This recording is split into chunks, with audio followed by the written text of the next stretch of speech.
క్రైస్తలో మే 15వ తేదీ 2000. ఈరోజు దేవుని వాక్యము.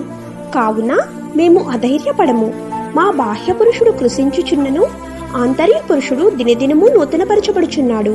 2వ కొరింథీయులకు రాసిన పత్రిక 4వ అధ్యాయం 16వ వచనం. ప్రియమైన సహోదరి సహోదరులారా, దేవుని కృప వలననే మనకు సహాయం కలుగుచున్నది. అవసరాల్లో సహాయం కొరకు మనము కరికరము పొందుచున్నాము. ఈలాగున యెహోవా కొరకు కనిపెట్టువారు పక్షిరాజు వలె తమ బలంను నూతనపరచుచు రెక్కలతో పైకి ఎగురుదురు, అలయక ఇందురు.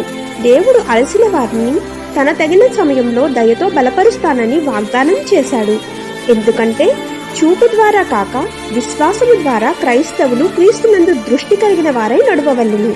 హృదయమునందు కదిలింపబడక ఉత్సాహపరిచే ఆయన మాటల యందు నమ్మిక ఉంచవలెను. బాహ్య పురుషుడు నిదానముగా బలహీనపోయినప్పటికీ మనలోని అంతరంగంలో ఉన్న వ్యక్తి దినదినము నూతనపరచుచున్నాడు. Amen. God bless you. Download ShareChat.